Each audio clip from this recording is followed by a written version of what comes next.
vamos a comenzar. Buenas tardes. Muchas gracias a todos ustedes por su asistencia. Muchas gracias a la Biblioteca Regional de Madrid, Joaquín Leguina, por acogernos esta tarde a este encuentro de escritores que homenajea al gran escritor Antonio Pereira. Y también muchísimas gracias a la Fundación Pereira. Nos acompaña el director, Joaquín Otero, que cogió la idea de celebrar este nuevo acto con mucha energía y entusiasmo, y le agradecemos que nos haya permitido llevarlo a buen fin. Así que, ¿se oye o no? ¿Se oye bien? Sí, sí, sí. Y bueno, muchísimas gracias a los 4 grandes escritores que tenemos con nosotros, todos escritores muy reconocidos, que vamos a ir presentándoles cuando vayamos preguntándoles directamente. Están Ricardo Menéndez Salmón, Pilar Adón, Pablo Andrés Escapa, Óscar Esquivias, y luego en la otra esquina mi compañera profesoral, que es Natalia Álvarez Méndez, profesora de la Universidad de León. Muchas gracias a todos, como he mencionado, y hemos titulado este encuentro Revisitando la obra de Antonio Pereira, porque hace 5 años ya organizamos un encuentro y fue a raíz de la publicación de un libro que creo que tienes tú ahí, ¿no? Un ejemplar que se puede ver, que se titulaba Antonio Pereira y 23 lectores cómplices, ¿no?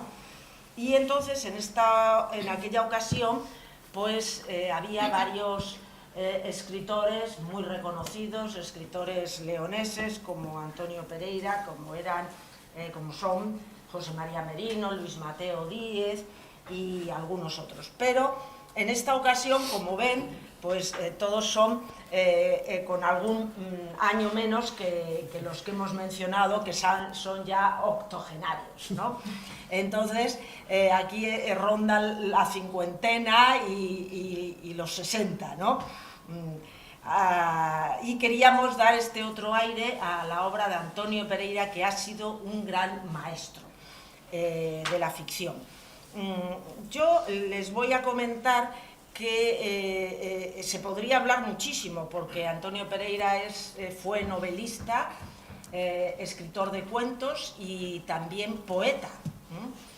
Aunque creo que en algunos años, en los años 90, dijo alguna vez que le gustaría ser recordado como cuentista, y luego como poeta. Yo creo que fue cambiando de cuentista a poeta, ¿no? Pero en los dos géneros, desde luego, se exige una intensidad y un dominio del lenguaje fundamental. Yo les voy a hablar de 3 rasgos en 7 minutos, porque esto es lo que vamos a hablar para no quitar protagonismo a los escritores. Pero lo primero es la complicidad, como el título del libro que sacamos. Lectores cómplices. El propio Antonio Pereira tenía un volumen que se titulaba Cuentos para lectores cómplices, y lo prologó el excelente crítico literario, eminente profesor Ricardo Gullón, y él resaltaba justamente este rasgo de su narrativa, y era la complicidad que buscaba en el lector. Eso es algo que han buscado también muchos autores diferentes, como Virginia Woolf o, por ejemplo, Julio Cortázar.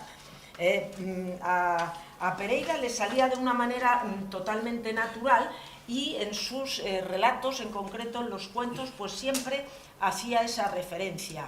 Por ejemplo, en algunas cosas llamaba al lector viciosín, cuando más o menos se planteaba que el lector quería que le diera mucha más información y más detalles, pero decía, espera, a lo largo del cuento ya iré diciendo algo.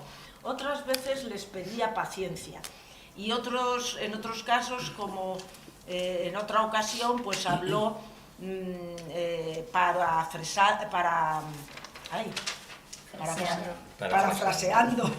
gracias, parafraseando a Baudelaire, ¿verdad?, decía hipócrita lector, ¿no? O sea que él tenía esa relación. Y en un momento dijo, pero donde más lo tengo en cuenta es en el empeño de llevar a la página una voz eficiente, capaz de hacerle pactar y entrar en el juego de la credulidad, ¿verdad?, que se crean esas historias. En otras ocasiones, pues empiezo a lo mejor algún cuento, algún relato, dirigiéndose directamente al lector con una pregunta retórica que luego evidentemente le da lo mismo, pero él le interroga desde el principio. Yo tengo uno de mis cuentos favoritos, es La barbera alemana, es el título, y ese cuento empieza con las interrogantes. ¿Se chupa usted los labios en algunas ocasiones con la punta de la lengua? ¿O parpadea y abre y cierra los ojos en otras ocasiones? No me diga usted nada, porque ya sé que lo está haciendo. Dice, pues lo mismo pasa en este lugar cuando alguien se toca, ¿verdad?, esta parte de la garganta, la nuez. Entonces él siempre desde el principio intenta que el lector le acompañe durante el recorrido. El segundo rasgo que les quería mencionar es el cosmopolitismo. Pereira, a pesar de ser muy leonés, ¿verdad?, de Villafranca del Bierzo, él era un escritor por su profesión muy viajero y luego también porque le gustaba, que yo sepa, ¿no? Y entonces, pues en muchos de sus relatos, de sus historias, el narrador o los protagonistas están en México, en Acapulco o en Lisboa. París es otro de los sitios preferidos. En un cuento inolvidable, que quien no conozca debería de ir corriendo a la biblioteca y leerlo, en Moscú, palabras para una rusa, ¿verdad? Palabras para una rusa. Es un cuento realmente fascinante, que les dejo ahí el título para que lo lean, porque merece la pena. También en Marruecos, en Puerto Rico, en Palermo, en Amán, etcétera, un largo etcétera. Pero como él siempre decía, sí, me voy a aquellos lugares, a esos territorios para contar historias, pero también lo hago desde la voz de mi propio territorio. Y en una ocasión declaró, lo hago confirmando que muchos de mis textos, aunque transcurran fuera, yo los siento dentro de España. Los hay también que suceden por ahí lejos, sin fronteras para salir y sin fronteras para regresar a lo más mío. Así, por lo tanto, pues suma lo exótico al arraigo, lo desconocido a lo conocido en su narrativa, y siempre les sirve para contrastar culturas, literaturas, etc. Y por último, creo que todos coincidiremos, luego al hablar, resalta el humor. Él era un escritor y una persona con un sentido del humor maravillosos que surgen en todas sus historias y en todos sus textos. Es un humor que algunas veces lo que hace es burlarse de sí mismo o hacer un guiño al lector o contar una anécdota que realmente la base anecdótica pues es muy divertida. Uno de los cuentos más famosos y de los que él algunas veces relataba en público, porque luego era un conversador y un orador fascinante, entonces escucharle siempre producía una atención tremenda y además la gente se lo pasaba bien, muy típico de los escritores leoneses, al menos los que yo conozco. Desde luego José María Merino, Luis Mateo Díez son también grandes presentadores, conversadores, ¿verdad?, y que atraen, y Pereira también lo hacía, ¿no? Y en la anécdota de un cuento que se titula El gobernador, probablemente también ustedes algunos los conocerán, y si no, de nuevo vayan a leerlo. Hay un libro con todos sus cuentos, publicado por la editorial Siruela, Y entonces en este cuento, pues directamente de la mano del generalísimo, un señor llega a ser gobernador de Ciudad Real y también de la mano del generalísimo llega a quedar como inspector del butano. Imagínense, de gobernador a inspector del butano. Y todo eso pasa por una historia hilarante que sucede en el coche cuando visita, en el coche oficial del generalísimo, cuando va visitando en aquellas excursiones que hacía, visitando parte de España, pues en la provincia de Ciudad Real se sube el gobernador y sucede algo que hace que Franco cambie de opinión. Bueno, ese y muchísimos otros, ¿no? Por ejemplo, también tenía aquí otro cuento de Picasso en el desván, el de Lourido, que es un personaje que se suele sentar en las conferencias detrás de las personas y le encanta a la persona que tiene delante, pues hacer algunas cosas, especialmente si son mujeres, ¿no? Entonces, pues eso, la conferencia le da lo mismo. Lo que se centra es en la persona que tiene delante y en cómo incordiarle un poco, o sorprenderla.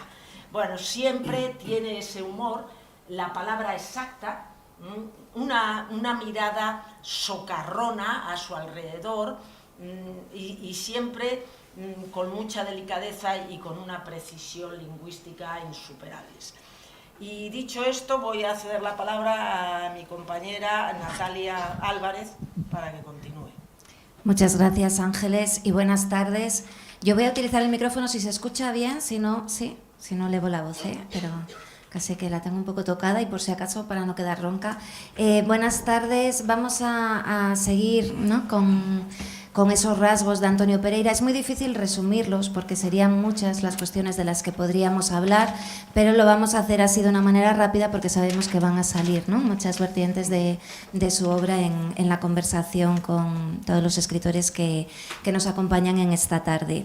Ha hablado Ángeles del humor, del cosmopolitismo y del lector cómplice, lo he citado al revés, ¿no? Pero ese humor, ese cosmopolitismo y ese lector cómplice se relacionan muchísimo con otros rasgos que son muy importantes en Antonio Pereira, y uno de ellos tiene que ver con la voz narradora, en la que se ve perfectamente ya el cauce de todos los elementos que Ángeles Encinar acaba de comentar. Es una voz narradora muy peculiar, muy singular. Por eso siempre defendemos que Antonio Pereira es un gran cuentista y vemos que todo aquel que lo lee pues disfruta, ¿no?, directamente con sus cuentos. Yo lo he visto en clubes de lectura, en distintos tipos de jornadas, bueno, desde personas muy jovencitas a pues también octogenarios, ¿no?, como decías antes, y es de los pocos escritores que pone de acuerdo a toda esa franja de edades, a toda esa franja, ¿no?, de también intereses iniciales. Siempre, como dice uno de nuestros asiduos al Club de Lectura de la Universidad de León, este sí que es escritor, ¿no? Nos dice cuando le planteamos cualquier nueva lectura, dice, pero no es como Pereira, ¿no? Siempre. Y realmente ese es el pozo que queda, ¿no?, cuando uno ha leído los cuentos de Antonio Pereira, aunque, como decía muy bien Ángeles, no solo tiene cuento, tiene novela, poesía, artículos periodísticos, dietarios, y bueno, les invitamos a leer toda esa obra porque tiene una gran unidad, ¿no? Es como ya inconfundible siempre el estilo de Antonio Pereira en todas esas vertientes genéricas. Bueno, pues yo quiero hablar de esa voz narradora, pero una voz narradora muy peculiar, porque tiene mucho que ver con algo que después comentaremos, que es ese territorio del noroeste o del poniente, que tiene que ver con los filandones, con todas las vivencias pues, de encuentros vecinales que había en la parte del noroeste occidental, que se celebraban hace tiempo. Todavía quedan, ¿no?, algunas manifestaciones, pero antes era como una forma de vida de enfrentarse a lo legendario, a lo mítico, pero también a la vida cotidiana, a lo religioso, a lo profano, a lo lúdico, el entretenimiento, pero a la vez al conocimiento.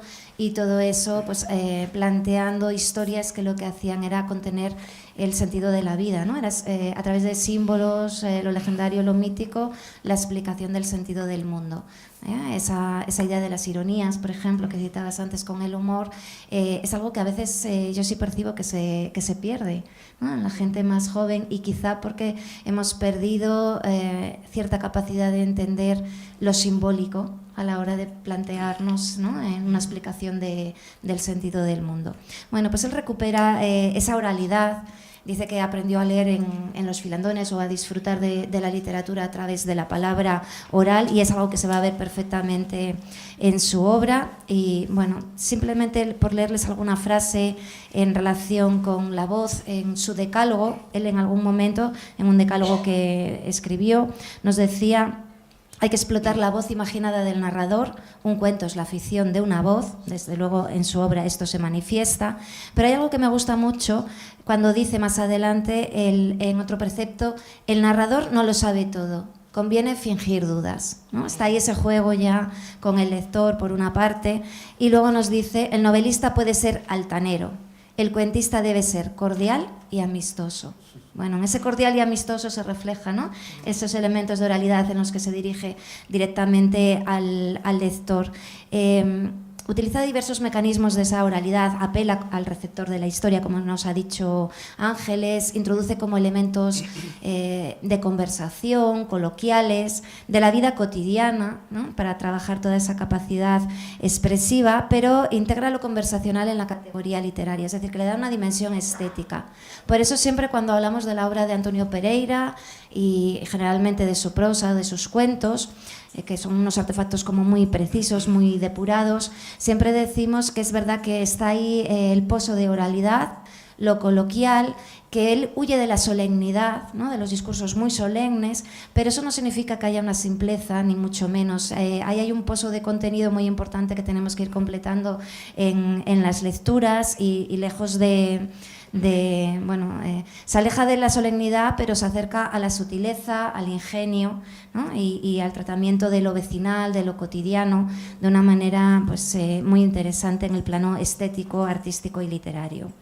Y otro de los rasgos que quería comentar es uno que yo creo que, bueno, da mucho juego siempre en las conversaciones después de haber leído a Antonio Pereira, que es: pero ¿y esta anécdota que cuenta, la vivió de verdad, no la vivió? Porque él jugaba mucho, ¿no?, con esa idea de la mezcla de la vida y la fábula, y también es algo que está en el territorio del noroeste, esa mezcla de vida y fábula.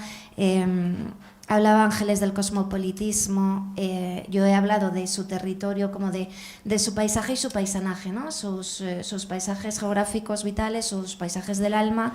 Es cierto que está el cosmopolitismo, pero además del viaje hay un regreso, y ese regreso siempre es a este territorio, yo diría que no solo geográfico, físico, vital, sino también pues ese territorio del alma que incluye esa oralidad, ese paisaje y ese paisanaje que conoce muy bien. Y por eso me parece que esa mezcla de vida y fábula, que al final no importa, ¿no?, que fuese verdad o no lo que cuenta, es lo menos importante, porque nos estamos enfrentando a un juego de ficción y ya todo es fabulación, aunque haya un pozo de realidad. Pero me gusta mucho como con esa voz narradora que citaba antes, tan singular, tan especial, y con esta mezcla de vida y fábula, creo que es uno de los escritores que mejor retrata lo que es tanto lo íntimo, la esfera de lo íntimo, como la esfera de lo social. Y con esas vivencias de lo cotidiano, de las historias ciudadanas, civiles, toda la educación sentimental de esos personajes que han vivido unas décadas complejas, ¿no?, desde los 50, toda la segunda mitad del siglo XX hasta la época actual. Me parece que es uno de los escritores que mejor lo retrata. Y con todo, aunque la fabulación al final sea la que triunfe, ¿no?, sobre esa otra vida o pozo de la realidad o de lo biográfico. Bueno, pues en ese sentido, estoy mirando de reojo el tiempo para no excederme. que sé que a Ángeles le gusta, ¿no? Que lo milimetremos bien. Sí que el lector puede estar atento a esas pinceladas de la realidad, pero pensando que siempre él hace este juego, ficcionaliza en ocasiones no solo las circunstancias vitales, anécdotas o personajes históricos que podemos reconocer, sino que también, sobre todo cuando llegamos hacia sus últimas obras, va a jugar con una cierta ambigüedad, creando a veces como un alter ego literaturizado, ¿no? Que vamos a ir descubriendo en muchos momentos y que nos hace que sea una narrativa muy interesante. Entonces voy a cerrar mi discurso simplemente insistiendo en que Antonio Pereira juega con el arte de mostrar y de eludir, ¿no? Con esas sutilezas, esos hilos narrativos que tenemos que ir descubriendo y completando como lectores cómplices. Nos presenta el arte de contemplar el mundo. Hablaba antes Ángeles de una mirada muy lúcida, ¿no? muy sagaz. Esa capacidad de observar el mundo es fundamental. Y hay un cuento, El hilo de la cometa, que a mí me gusta utilizar metafóricamente, ¿no? Cuando vemos la cometa, pero ya no la parte de forma de la cometa, sino solo el hilo. Bueno, pues utilizando ese título del hilo de la cometa me sirve para hablar de lo que es esa narrativa de mostrar, pero de eludir, ¿no? A la vez. Hace volar historias inolvidables, trazadas de una manera extraordinaria. Son historias rebosantes de matices, cargadas de asombro con el que la palabra literaria, que aboca el hallazgo, nombra la vida y se posiciona en el mundo. Y cierro con 2 recomendaciones antes de que pasemos a la conversación, y es que les recomiendo el documental que se puede escuchar en los documentos, ahora ya está todo casi digitalizado, ¿no? Pues en los documentos de Radio Nacional, con el título Antonio Pereira, Bondad, Humor y Fantasía, porque creo que van a poder acercarse más a su persona, su obra, y a disfrutar mucho de Antonio Pereira.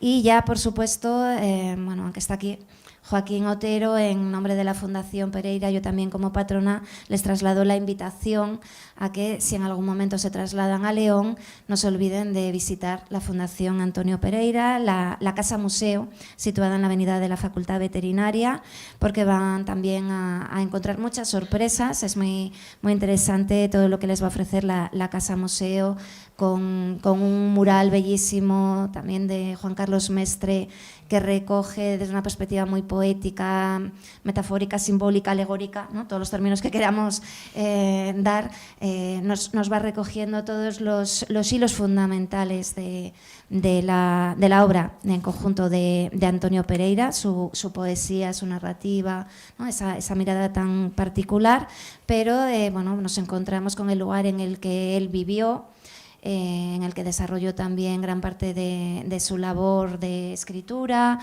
y más sorpresas que ya no comento, algunos vídeos muy especiales, etcétera, etcétera. Así que quedan todos invitados a la Casa Museo de Antonio Pereira en León cuando les apetezca ir en cualquier momento. Muchas gracias.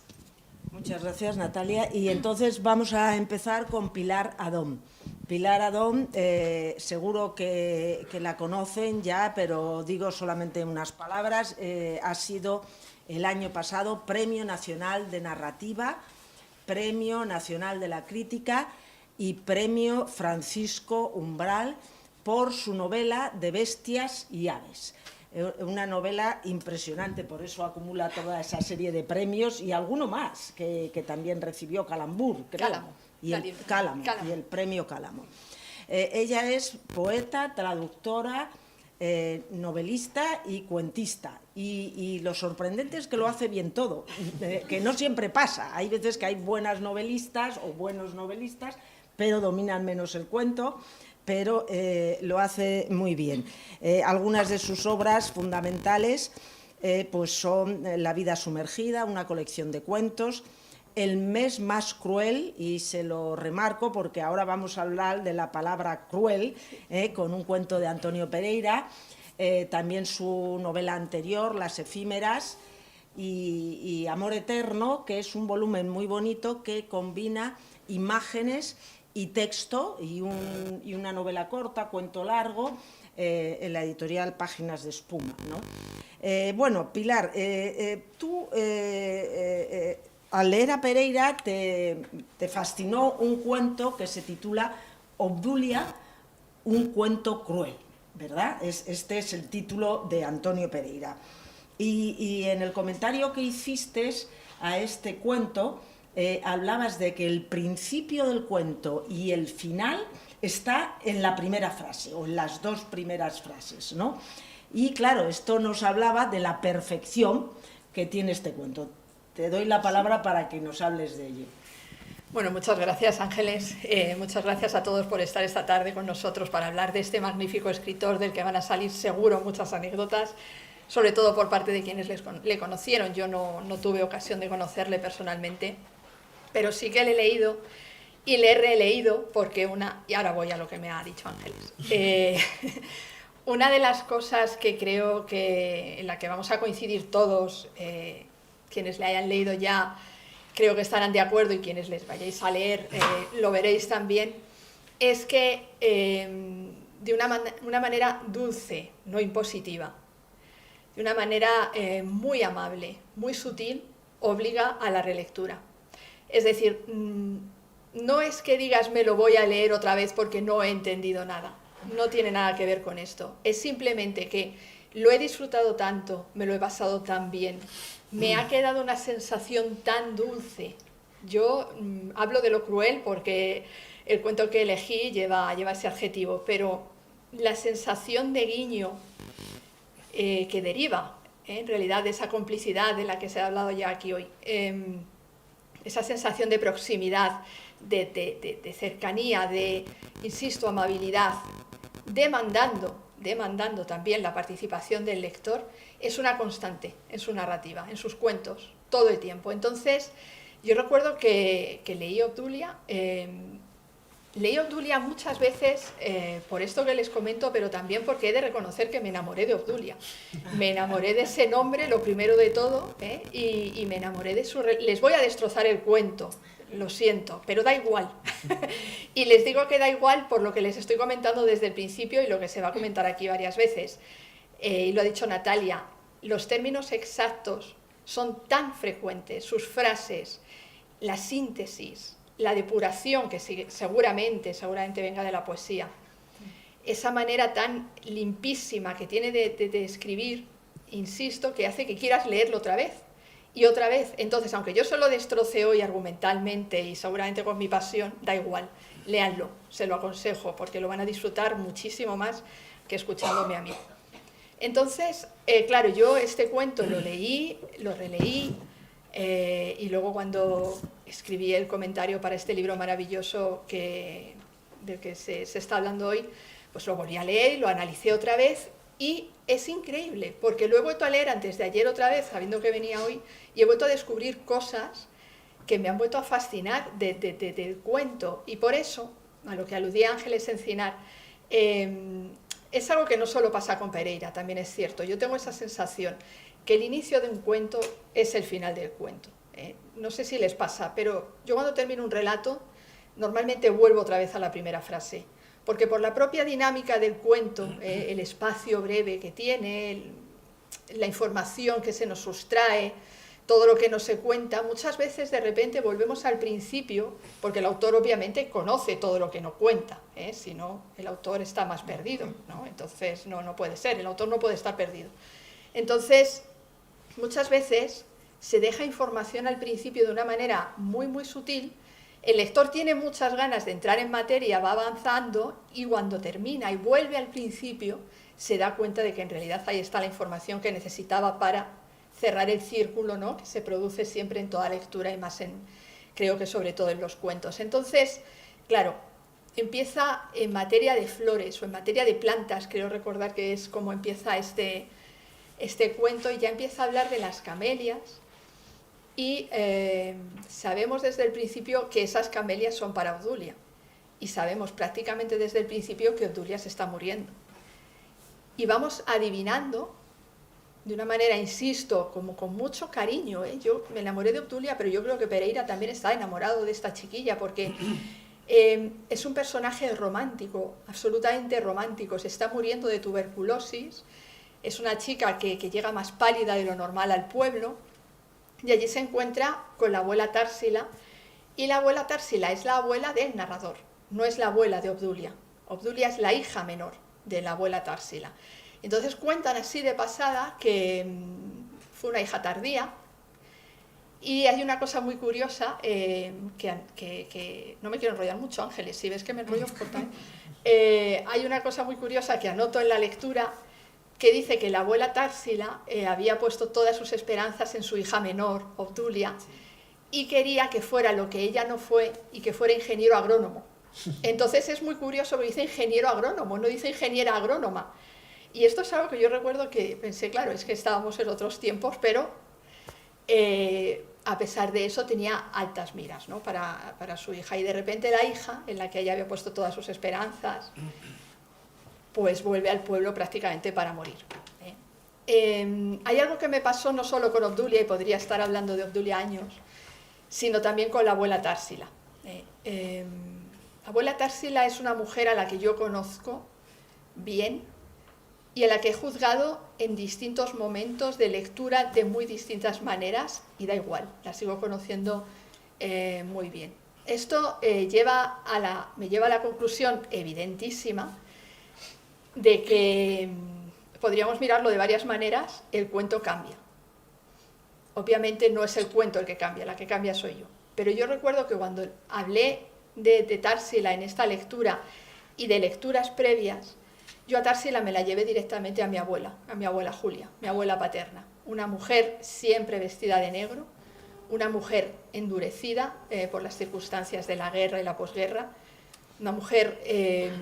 yo tengo un poema en el que digo, a mi abuela nunca la vi llorar, y a Társila, el narrador, que es este niño que va descubriendo en el verano lo que está sucediendo ahí y realmente pasa por un tránsito muy importante de aprendizaje, dice que en un momento le ve una lágrima fría en la cara, cuando Társila sabe lo que le está pasando a su hija, pero en ningún momento le ve ningún temblor. Y dice que él ve a su abuela como un árbol fuerte, pero como devastado por un rayo. No dice la palabra devastado, pero algo así, como si el rayo le hubiera atacado, ¿no? Entonces yo inmediatamente me llevé a Társila a mi abuela. Mi abuela era igual, era una mujer muy dura. Mi abuela, yo nunca vi llorar a mi abuela y tuvo motivos. Y en cambio en la lectura esta que hice antes de ayer pensé que la había juzgado demasiado duramente. Es una mujer fuerte, pero no insensible. Es una mujer que realmente lo está pasando mal en el relato. Entonces, efectivamente, y volviendo a lo de Ángeles, y ya para cerrar, el final del relato es, a mí se me antoja como muy lorquiano, porque dice, vamos. Lo que hace Társila es, desde el momento en que sabe que su hija menor, en la que había puesto todas sus esperanzas, una chica que viene de la ciudad, pintada, que fuma, que se está muriendo, y además ella es tan impositiva que le dice al doctor cómo la tiene que curar. Efectivamente el doctor no puede hacer nada, ¿no? Pero Társila es así. Inmediatamente empieza a organizar el entierro. Inmediatamente empieza a comprar camelias, que es la primera frase, prepara unos telegramas para mandar a la gente y llegan montones de camelias a la casa, vienen unos especie de cajones, entonces lo meten en el sótano para que estén frescas. Y eso, y se va viendo cómo ese personaje en realidad sí que lo está pasando mal, pero por su propia historia, seguramente. Pereira no nos cuenta nada de la historia de Társila, nos cuenta más de la historia de Obdulia. Pero por cómo la ve el niño, que es el narrador, por cómo nos la vamos imaginando los lectores y por la increíble capacidad que tiene Pereira de hacer que todo lo que nos cuenta sea nuestro, hacemos que Társila sea, si no nuestra abuela, alguna mujer a la que hemos conocido. Y entonces, como os digo, y volviendo ya a lo de Ángeles, a la pregunta de Ángeles, termina con eso, con un vamos. A mí se me antojaba muy esto de Bernarda Alba, porque después de estarlo preparando todo, caramba, hay un momento cruel, de verdad, que parece que no se muere, ¿eh? Y las flores están marchitando, y Obdulia está aguantando más de lo que se creía. Y entonces en un momento hay una especie de conmoción en la casa, no se sabe muy bien qué está pasando, Társila se da cuenta y dice, vamos. Y así termina el cuento, con ese vamos. La sensación de orfandad es brutal. ¿Qué hacemos? Nos vamos a la primera línea y entonces vemos otra vez, un modo circular, para qué están las flores y qué es lo que ha sucedido de verdad en este cuento increíble. A mí me cuesta casi hablar ahora, después de pensar en Obdulia, un cuento cruel, porque es verdad que ese patrón de mujeres igual lo hemos juzgado mucho, ¿no?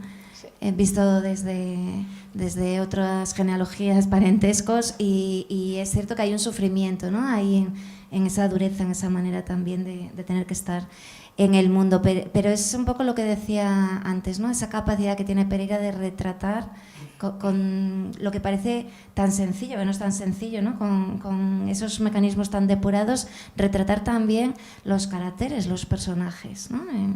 Dejándonoslos ahí y que tengamos que ir completando en esas lecturas. Va a ir por ahí un poco mi pregunta también, de esas lecturas que nos van dando más elementos, y estará dirigida a Pablo Andrés Escapa, pero lo voy a presentar también muy rápidamente.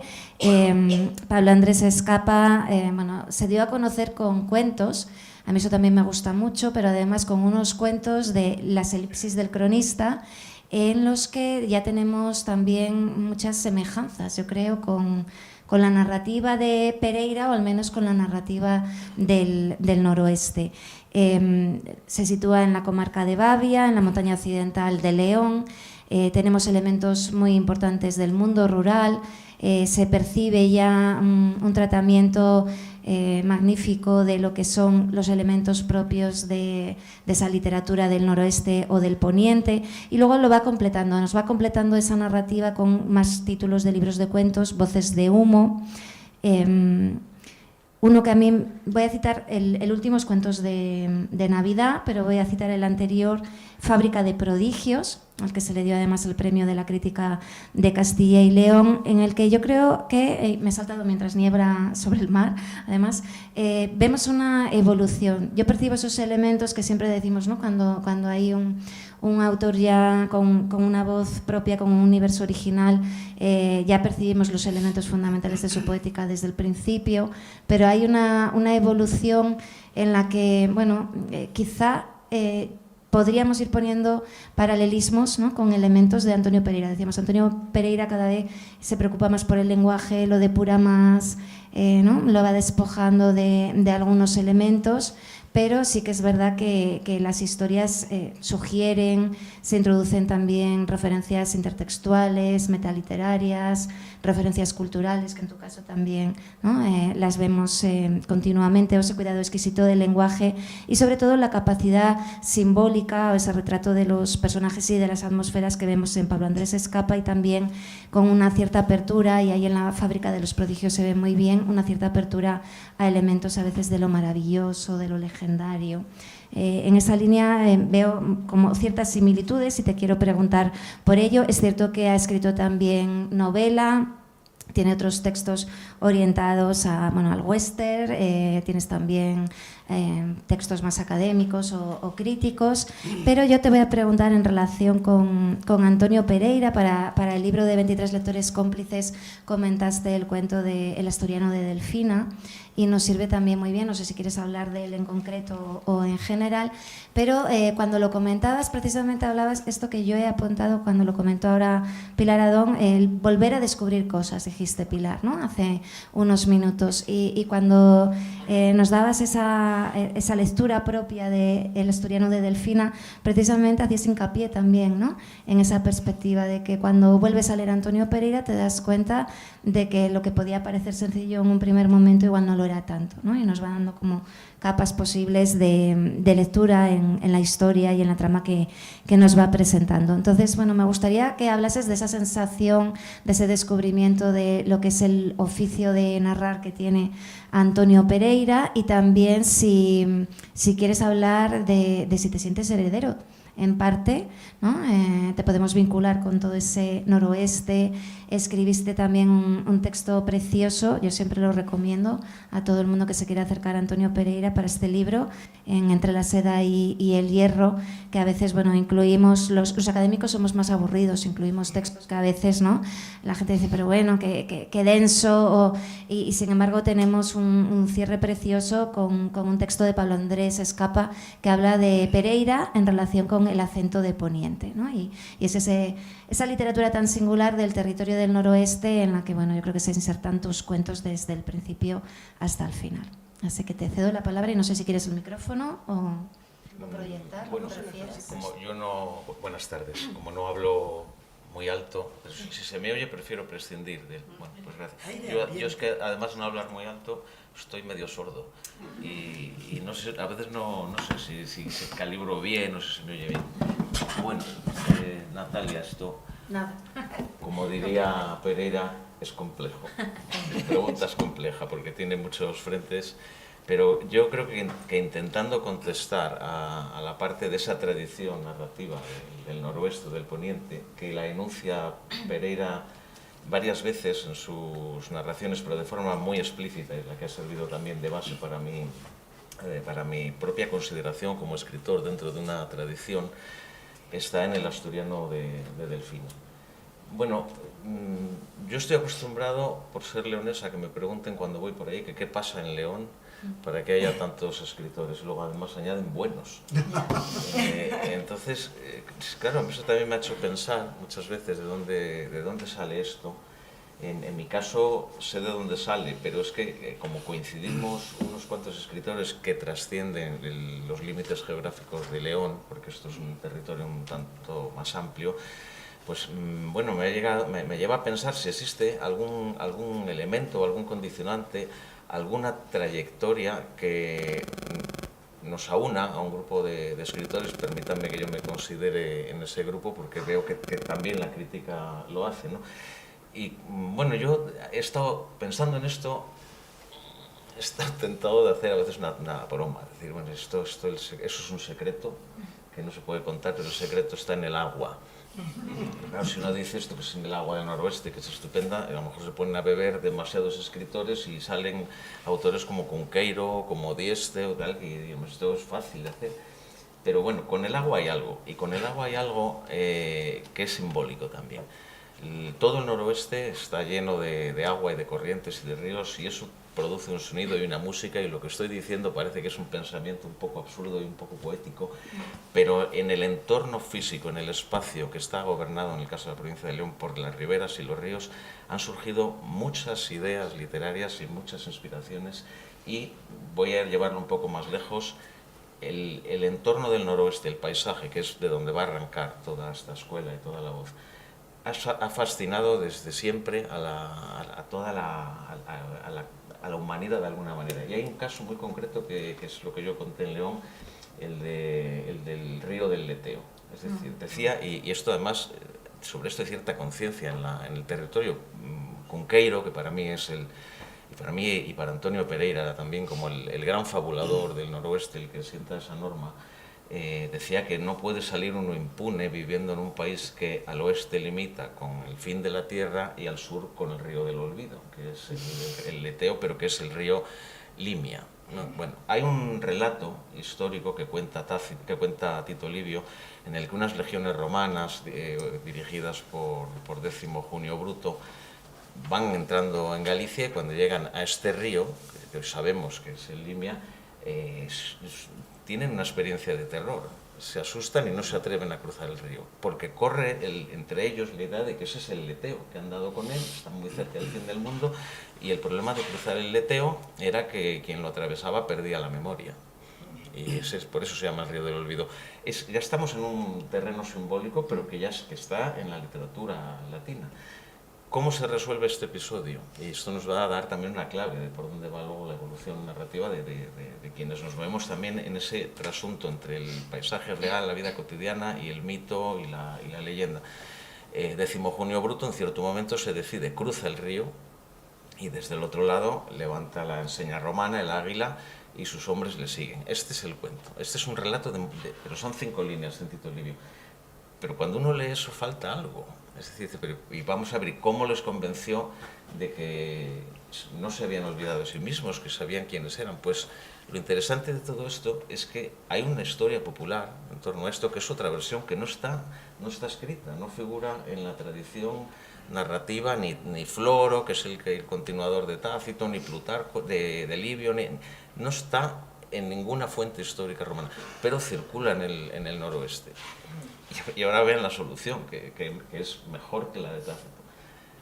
Cruza el río Décimo Junio Bruto, y desde la otra orilla, uno por uno, empieza a nombrar a cada soldado.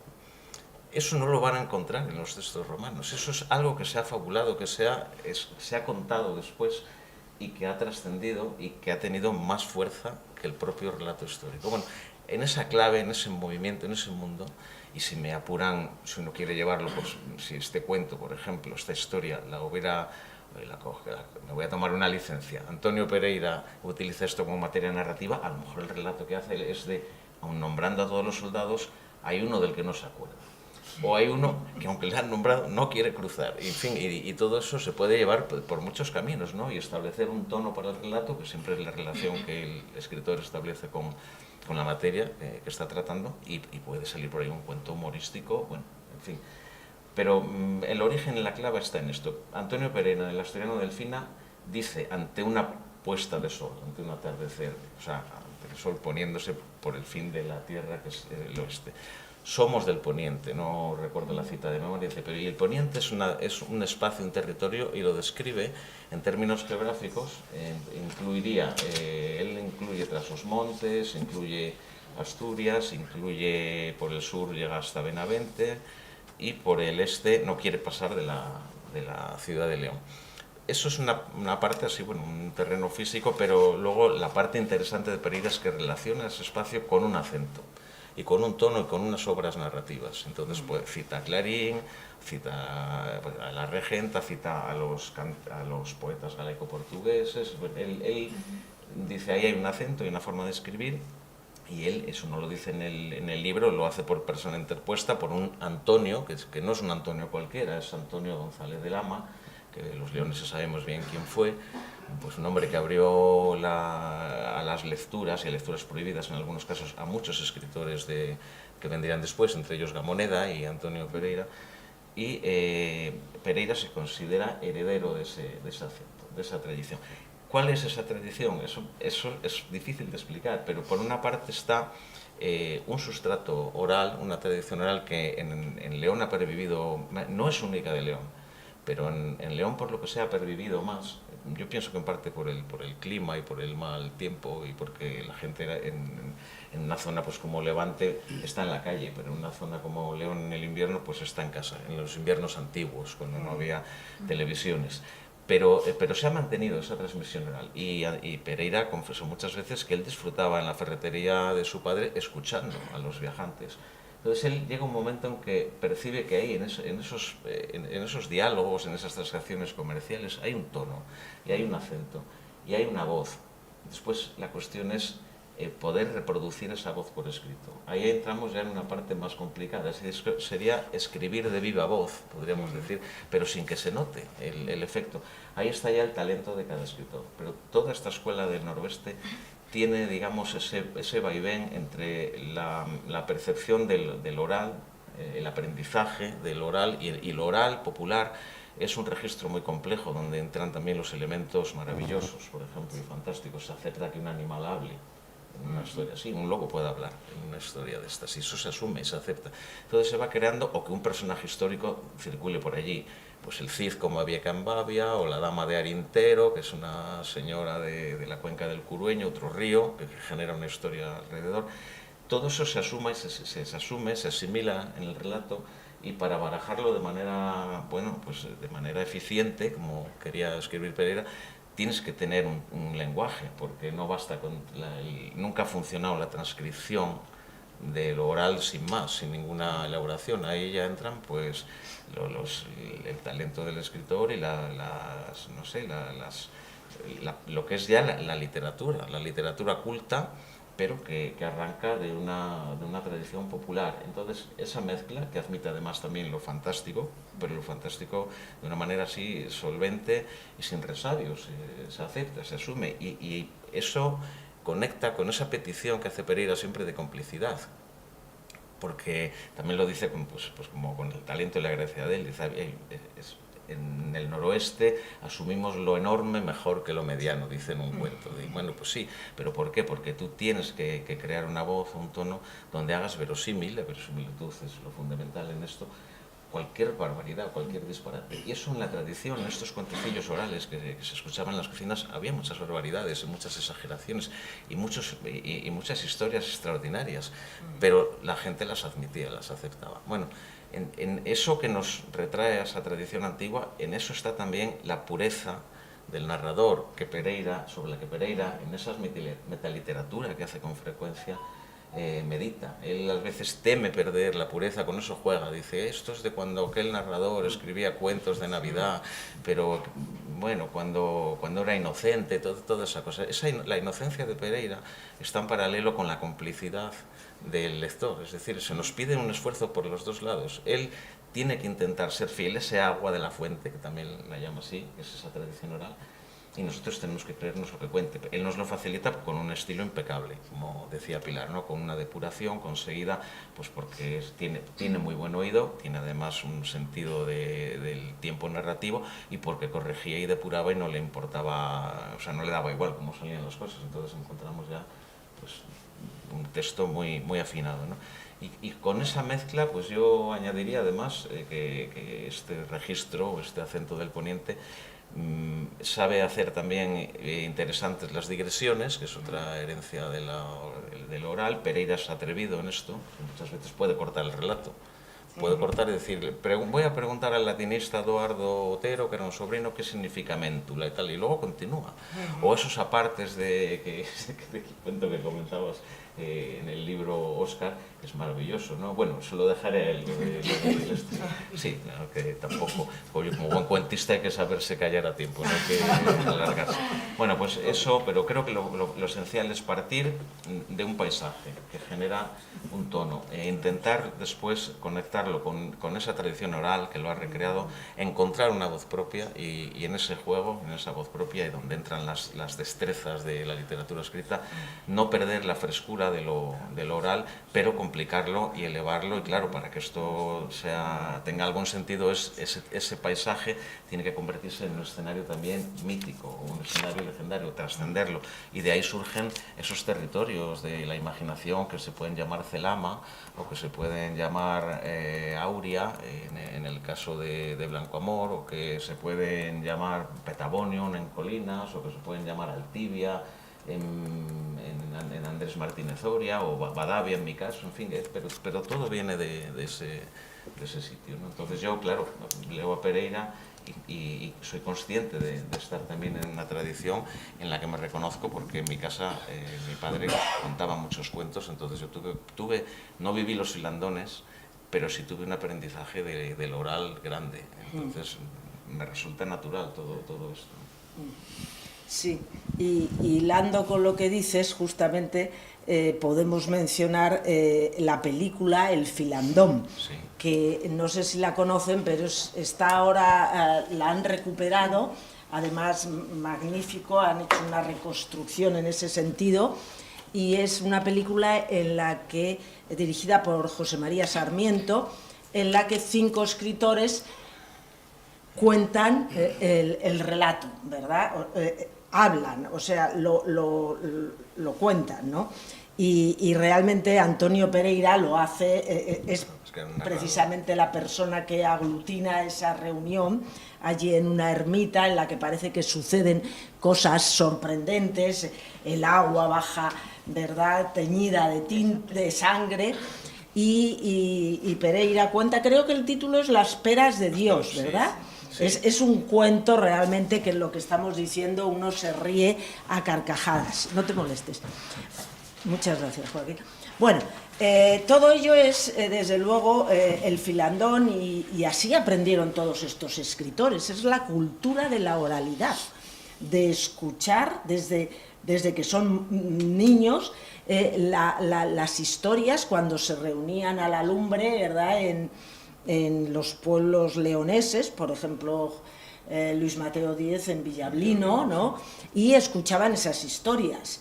Y ellos, lo difícil es cómo se traslada lo oral a lo literario, porque realmente eso es difícil, y ellos lo trasladan de tal manera que escuchamos las voces en los textos.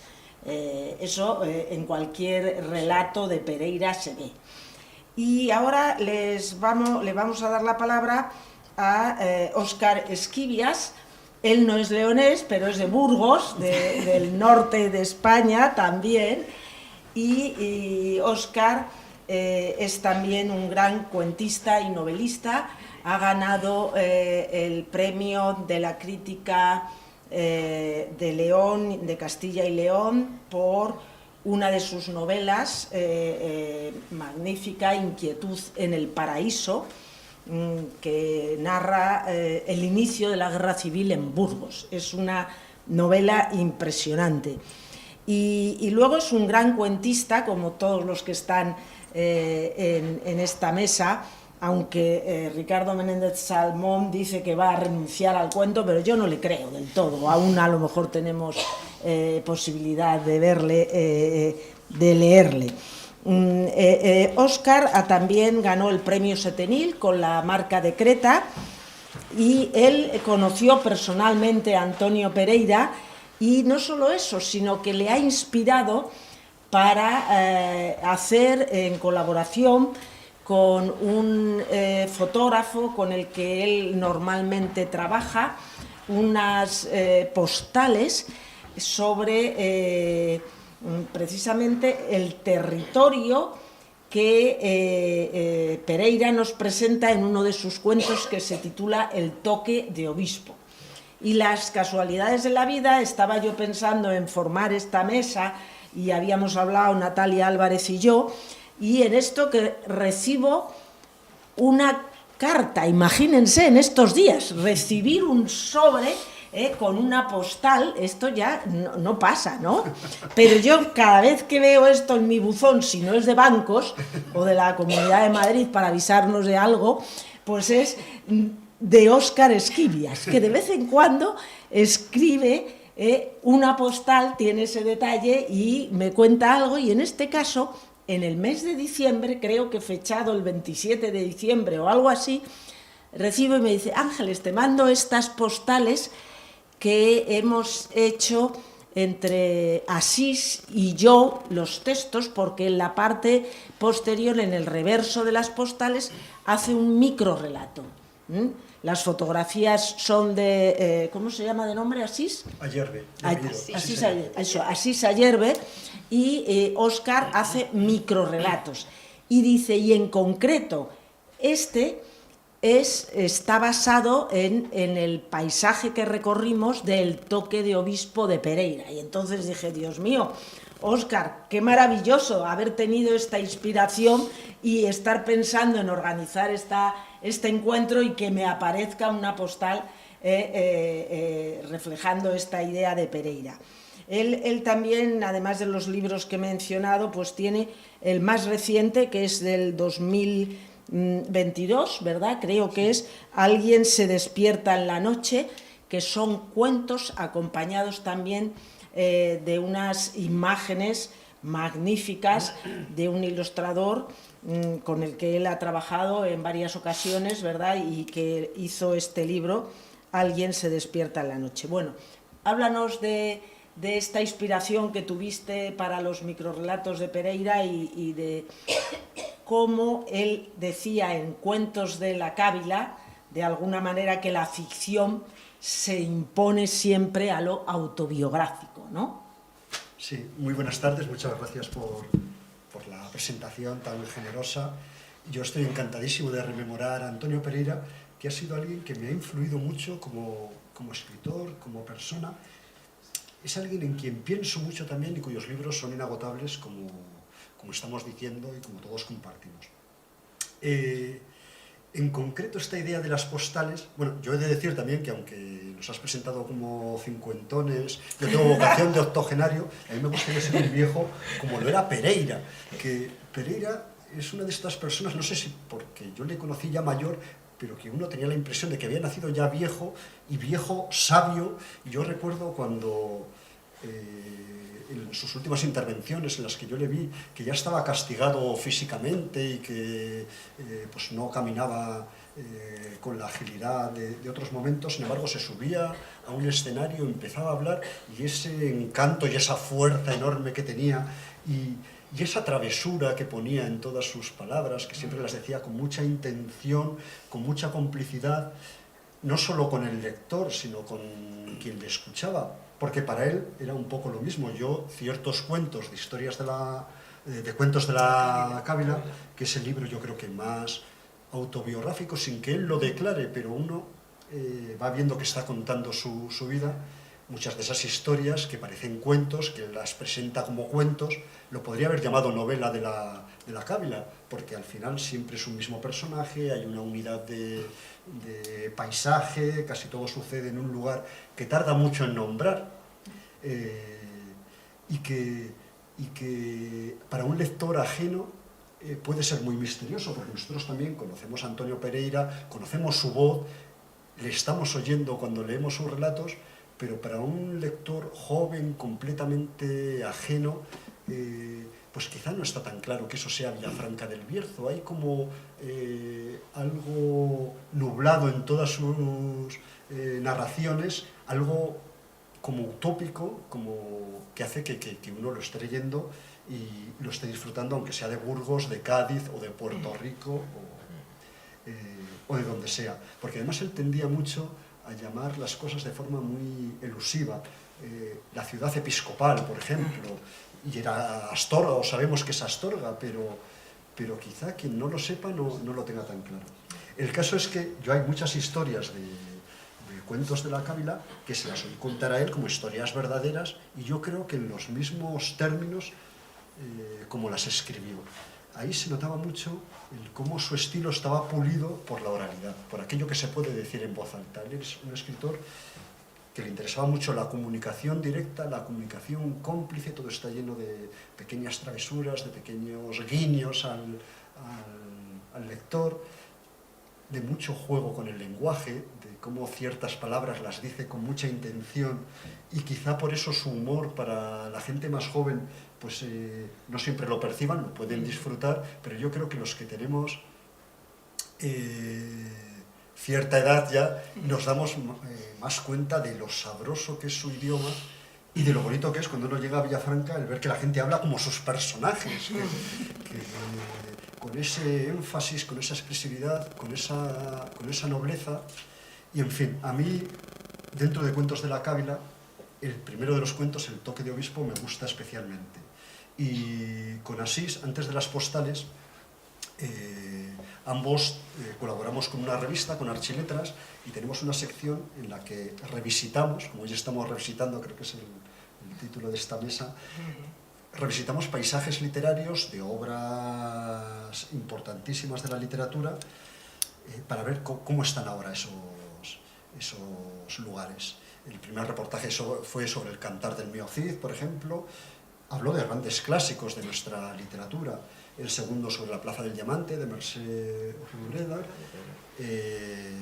Fuimos a Trafalgar, siguiendo los pasos de Benito Pérez Galdós.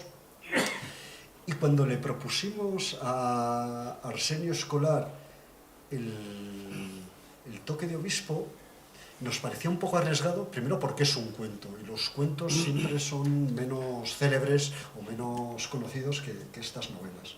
Y luego porque Antonio Pereira todavía, yo lo siento muy presente, y para mí desde luego es un autor fundamental de nuestra literatura, pero no sé si en la conciencia del lector así corriente, pues está tan conocido como Benito Pérez Galdós. Sin embargo, no hubo ningún problema, y fuimos allí, Asís y yo, a ver cómo están los escenarios del toque de obispo. Voy a hacer como Pilar, voy a reventar el cuento, pero no pasa nada, no pasa nada. Además, con los cuentos de Pereira sucede algo, y es que uno intenta resumirlos y tarda más tiempo en el resumen que lo que uno tarda en leerlo. Y lo hace peor, por supuesto, porque cada palabra, que además está pulida por la oralidad de Pereira, de haber contado esa anécdota 1000 veces, bueno, que cualquier cosa que yo cuente no va a sustituir la emoción enorme de la lectura. Cuenta el primer viaje de un niño en su vida, el primer viaje importante que hace con su padre, porque el padre se dedica al comercio de la ferretería y quiere enseñarle a su hijo el oficio.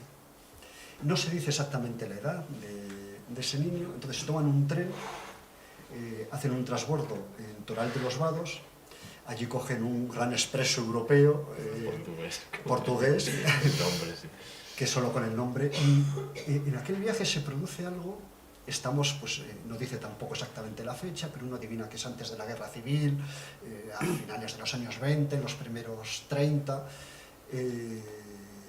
Claro, en aquellos tiempos la relación con un padre no era tan cercana o tan cariñosa como lo es ahora. Entonces, en aquel primer viaje en el que le va a enseñar el oficio, se produce una intimidad desusada con su padre. Y el padre, él dice con mucha gracia, mi padre era económico, no diré que tacaño, y si había que viajar, se viajaba en tercera clase. Pero el padre, siendo tan económico, como buen comerciante, pues porque ve a su hijo tan emocionado, por la circunstancia, pues decide que van a ir a comer, a cenar al vagón restaurante, porque el viaje se hace ya de noche. Y el niño va descubriendo también a su padre, y es un cuento precioso que si lo estuviéramos leyendo ya lo habríamos terminado, pero el caso es que en un momento dado salen al balconcillo del vagón, se acercan a Astorga y se oye el pitido del tren. Y el niño pues está muy emocionado con todo aquello. Y el padre pues como que se crece y dice, pero ¿te das cuenta, hijo mío? Este es el toque de obispo, que es un toque especial que los ferroviarios tienen para saludar a aquellas ciudades episcopales que no son capital de provincia, que no tienen gobernador civil. Porque estas cosas a Pereira le gustaban mucho, ¿no? El mundo de los gobernadores civiles, su literatura es rural, pero rural como de pueblo grande, de cabecera de comarca, nunca es la aldea o el villorrio, no, siempre es un sitio donde hay casino, donde hay guardia civil, donde pues, estas cosas con las que él hace una literatura donde hay comercios, maravillosa. Entonces él le dice, este es el toque de obispo que solo lo oirás en sitios muy especiales, en aquellos en los que hay obispo, pero no hay gobernador civil. Dice, pero hijo mío, donde hay que ir a oírlo es a Mondoñedo, a la sede mitrada de Mondoñedo. Algún día te he de llevar. Ahí parece que termina el cuento, pues de esa forma tan bonita. El padre era gallego, era de ascendencia gallega, le tiraba a la tierra, como decía. Pero luego el cuento sigue en dos líneas, que es donde está casi la clave de todo y donde Pereira además nos cuenta su poética, el cómo entendía él la literatura. Y le dice dice el narrador, tiempo después supe que a Mondoñedo no llega el tren, pero una historia es verdadera si está bien contada, o algo así. Sí, es bonito, sí, pero da igual, pero es bonito, algo diferente. Eso. Pero eso no importa, es lo de menos. Eso no porque importa si la historia es bonita, bonita. algo así, algo es la idea, sí. Y esa es la clave de la literatura de Pereira. Algo que está bien contado, algo que es bonito, es algo que es verdadero. Y a mí eso siempre me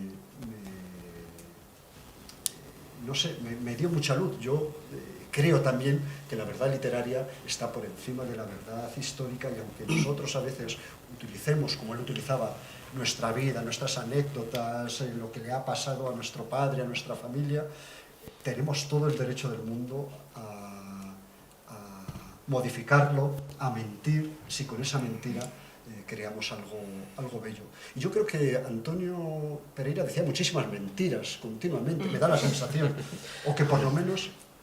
Es que yo diría que Pereira era el cuentista de la realidad, se confundía con el narrador del cuento. Es que era así, él era cuentista toda hora. Entonces, bueno, eso también es ser escritor.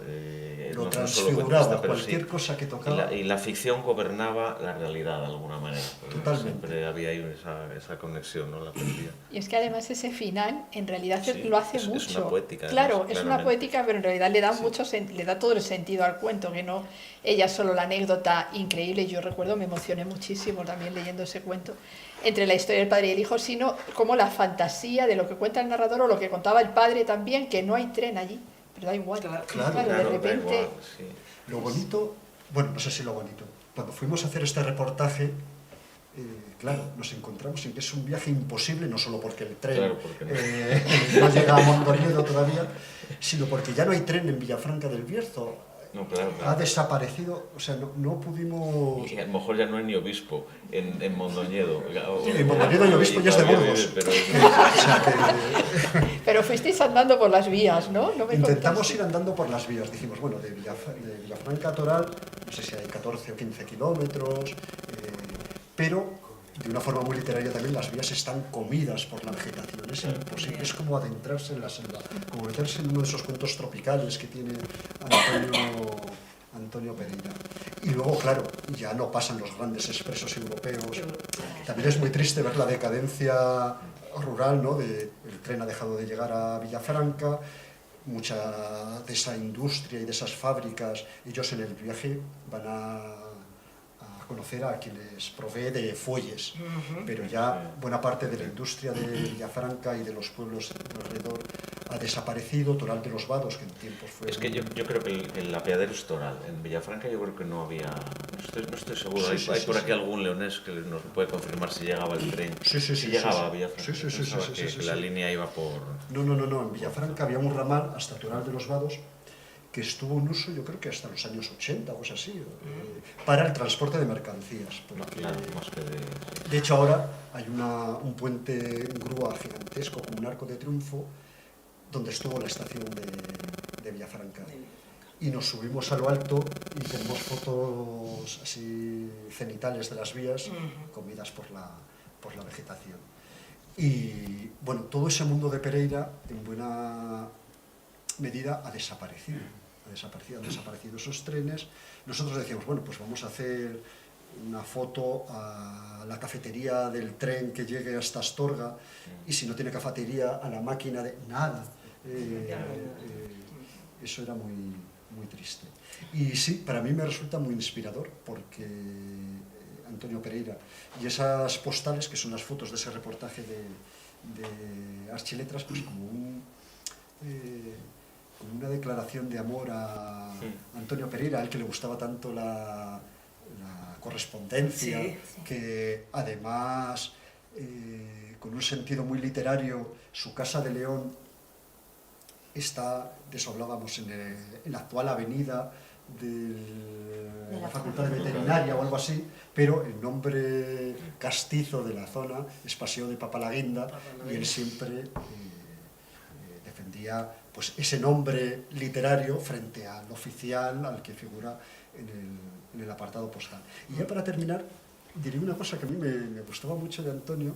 Él defendía siempre que era poeta por encima de cualquier cosa, y lo ponía por delante de cuentista, de novelista, y además lo hacía como muy encorajinado. Luego yo nunca le oí recitar un poema en sus intervenciones públicas, que es muy curioso. Yo soy poeta, yo soy sobre todo poeta, pero luego contaba estas historias. Yo creo que quizá porque tenía esa idea, igual que los griegos, de que lo opuesto a la poesía no es la prosa, sino es la historia, es lo real. Y dentro de poesía está todo lo que está bien contado, está en verso o está en prosa. Puede haber versos carentes de poesía y cuentos o novelas llenos de poesía. Y Antonio decía eso cuando a veces le decían, pero usted vive en Madrid, ¿no? Decía, yo vivo en Villafranca del Bierzo y resido en Madrid, que es una cosa muy distinta. Pues es verdad, uno va a Villafranca del Bierzo y ahí sigue viviendo don Antonio Pereira. Sí, es cierto. Bueno, muchas gracias, Óscar. Se nos va acabando el tiempo y tenemos también con nosotros a Ricardo Menéndez Salmón. Bueno, yo me llevo un disgusto si dejas de escribir cuentos. No me ha llegado la noticia, voy a hacer como que no me ha llegado. Él también tiene títulos de cuento muy interesantes. Voy a citar solo el último, Los muebles del mundo, porque es el más reciente. Muchísimos títulos de novela, aunque hay también un libro de viajes y otro tipo de textualidad, bueno, a veces también no literaria, más crítica, pero me voy a quedar con algunos títulos de novelas, ni siquiera los voy a citar todos, no sé cuál elegir, se me complica, pero bueno, me voy a ir quizá a la trilogía ya directamente del mal, La ofensa, El derrumbe, El corrector, o algunos de los últimos, Homo Lubit, Horda.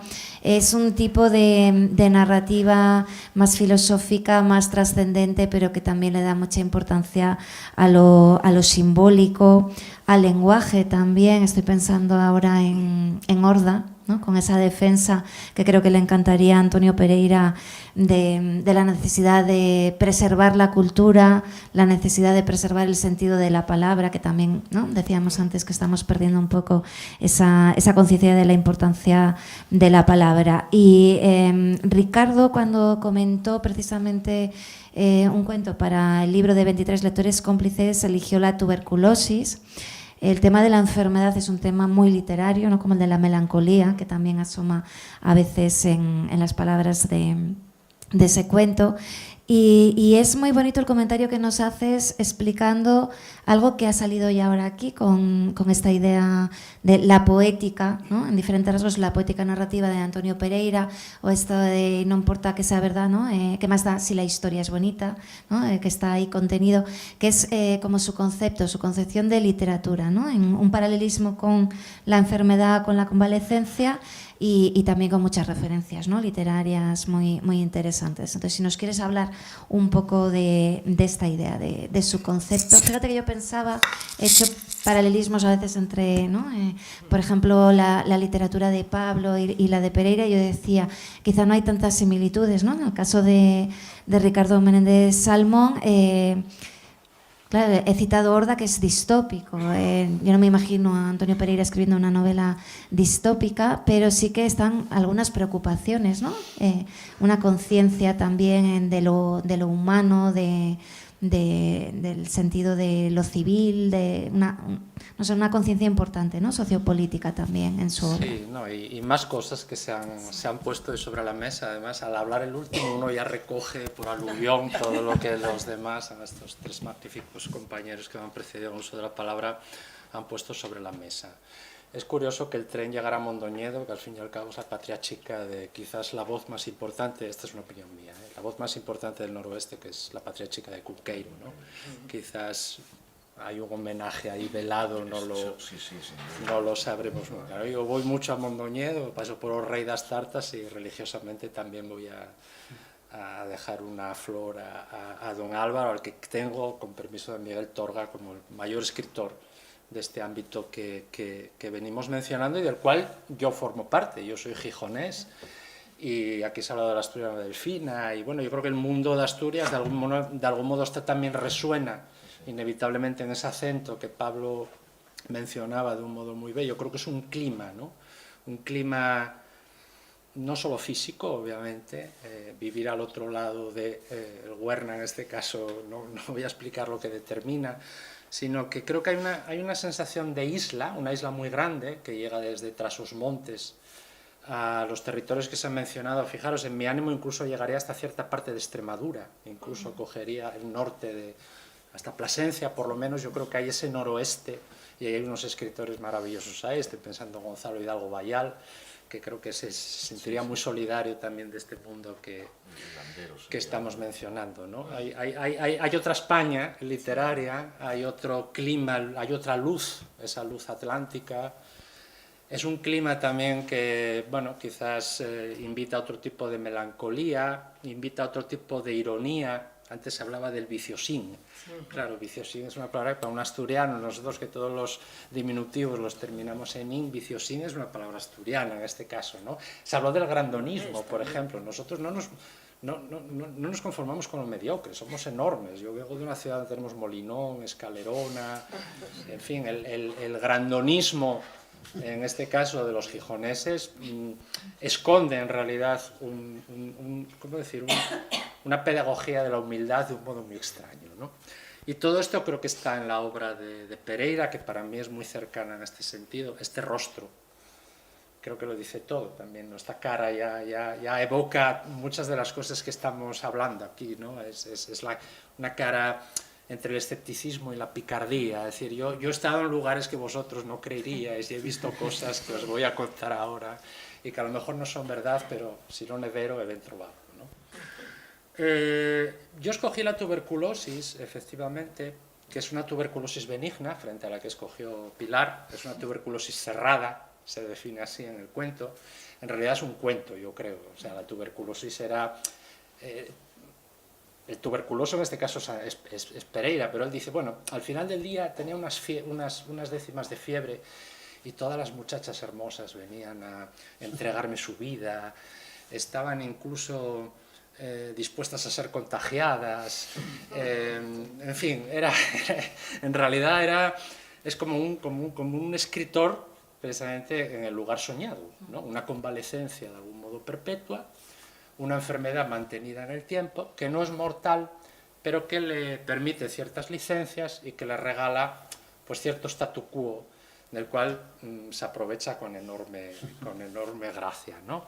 Pero lo que a mí me interesa de la tuberculosis, que fíjate, más que un cuento es casi una estampa, ¿no? Se lee como un recorte de una historia muy íntima. Lo que me interesa es el final del cuento, porque al final del cuento él dice que al tuberculoso, cuando una enfermedad nos acecha y nos quita algo, nos regala otra cosa en términos de sentidos. Tienen lo que se llama el oído de tísico, ¿no? Entonces él fantasea con la idea de que cuando está tumbado en su cama con la ventana abierta, él oye cosas. Su sensibilidad llega a lugares que, bueno, al resto de los mortales no les está permitido llegar. Desde las cosas que suceden en un convento, a cómo escucha crecer las plantas que rodean, en fin, todo un mundo. Y yo creo que ahí, de alguna manera, lo que está lanzando es precisamente una poética. La poética de en qué consiste la literatura, ¿no? Que la literatura consiste muchas veces en contar lo que no se ve, en construir esa verdad de las mentiras que dice Vargas Llosa, ¿no? Que al final es quizá el único mecanismo a disposición que tenemos los seres humanos para confesar que hemos vivido, ¿no? A mí lo que me ha interesado siempre de la literatura es que creo que nuestra vida, en definitiva, solo es comprensible como relato.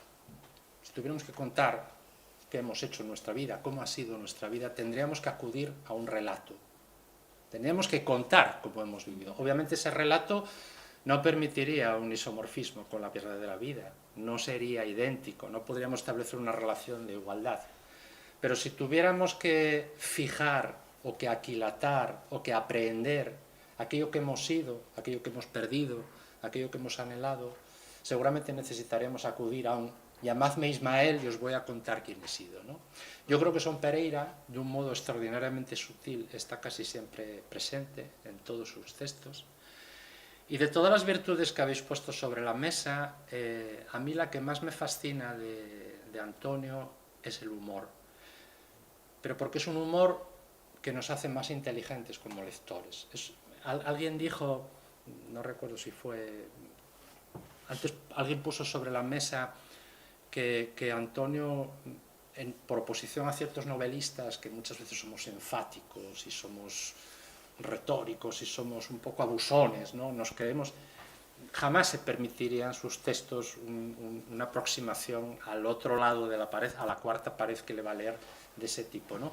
Pero en este caso yo creo que lo que logra con eso es que esa persona que está al otro lado del espejo va a salir de su cuento, va a salir de su literatura sintiéndose, y por qué no decirlo siendo, posiblemente si lo ha leído con cariño y con profundidad, más inteligente de lo que entró. Y bueno, yo creo que ese es un buen rédito que nos puede dejar la escritura, ¿no? Al final yo siempre siento ese placer enorme de sentirme más inteligente como lector cuando cierro un libro de Pereira de cómo era cuando entraba en él, ¿no?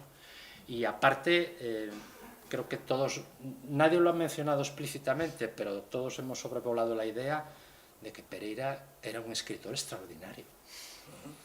Y bueno, creo que eso es una obviedad decirlo, pero a veces lo olvidamos. Creo que hay que ponerlo en valor siempre. Los escritores trabajamos con el lenguaje, trabajamos con la palabra.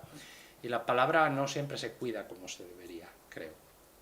Y yo me parece que su literatura es un ejemplo de altísima calidad literaria. Creo que es un modelo, un chico que quiera, o una chica que quiera empezar a escribir, independientemente de que por edad no se sienta a lo mejor coetáneo o que el mundo de Pereira no resuene en él o en ella a través de su simbolismo o de sus temas, creo que sin embargo sí, desde la herramienta lingüística tiene que seducirle, porque es un auténtico maestro, ¿no? Y lo dejaría ahí. Bueno, ya se ha dicho, insisto, he oído cosas, me ha interesado especialmente lo que Pablo ha puesto sobre la mesa, ¿no? Esta idea del territorio a través de un acento, ¿no? Que yo no había pensado necesariamente en ello. Es muy interesante un territorio que no se construye solo con un marco físico, sino que... Sería un país verbal. Sí, me interesa mucho este además como asturiano. Por ejemplo, en Asturias creo que quien mejor ha poetizado y pensado esto es Xoán Bello, ¿no? Xoán Bello, sí, sí. Xoán Bello ha meditado a través de un libro maravilloso, sobre todo como es Historia Universal de Paniceiros, que es un libro que tiene muchos ecos pereiranos, ¿no? Xoán nace en un pequeñísimo pueblo de Tineo, y lo que él aspira es, contando el terruño, lo mínimo, fijaros ya el título, ¿no? La Historia Universal de Paniceiros. Paniceiros es un pueblo que tiene 30 habitantes, ¿no? Logra generar una especie de eco que concilia ese cosmopolitismo, provincianismo del que hablábamos, ¿no? Recupera el orgullo de lo pequeño y sí. Conozco el libro de Xoán Bello y también es verdad. Yo creo que además es muy heredero también de Conqueiro, claramente. Es algo de Borges ahí de fondo también. Sí. En fin, pero esa idea que tú has puesto encima de la mesa del acento me parece normalmente seductora. Claro, es por esa vocación universalista partiendo de lo propio. Para mí un gran aprendizaje que tuve de Pereira y que me dio seguridad para escribir es que uno podía escribir de lo suyo, de su pueblo. Y no ser provinciano. Y tuve la misma impresión, la tengo pues cuando leo a Mateo, es trabajar con un espacio pequeño, pero claro, hay que trascenderlo, ese es el desafío. El costumbrismo se acaba solo. Pero a la hora de elaborar ese lenguaje que tiene que hacer el trasvase de la oralidad a la escritura literaria, ese es el gran desafío. Yo creo que conlleva, porque se da muy a menudo, la creación de un territorio mítico. Es que es como que ya tienes un reino distinto donde pueden hablar de la manera que tú creas, pero no de la manera tal cual hablan en la realidad. Es que eso no funciona. Y parte del cosmopolitismo no es geográfico solo, no es decir, vamos a extender esto al mundo.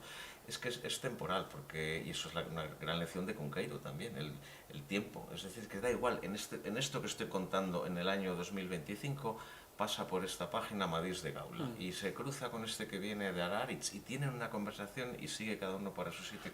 Eso yo considero que es una manera de proceder muy propia de todo este noroeste. No la encuentro tanto en otros sitios y estoy seguro que viene de esa tendencia a la fantasía y a la fabulación que da un poco el territorio, con estas brumas, con estas nieblas, con esta posibilidad de que hay cosas ocultas, pero que estén ahí, las fantasmagorías que son tan queridas en Galicia y todo eso, claro. Pero es que se pueden llegar a percibir.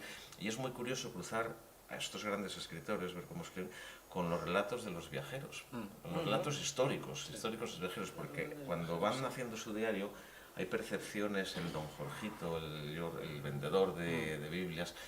Por ejemplo, en el paso de Astorga, porque es el territorio de Pereira, de Astorga a Ponferrada, al Bierzo, la Sierra del Teleno, a él le sugiere que eso es Tartaria y que ahí está la puerta de los hijos de Magog, pero en otro sitio no.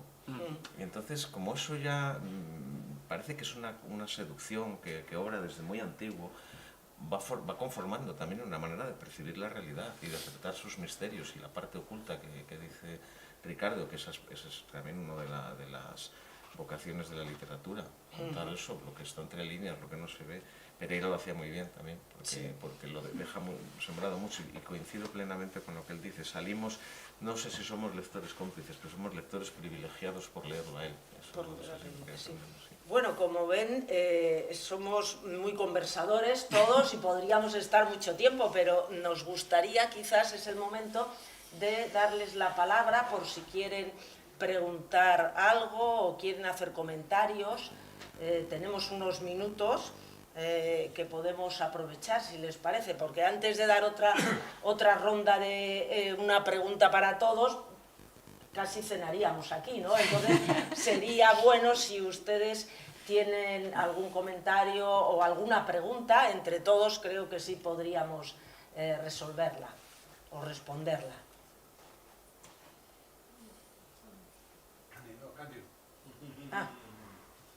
Yo, lo único, Óscar ha dicho antes, hablando de la vejez, ¿no? De los mayores y tal.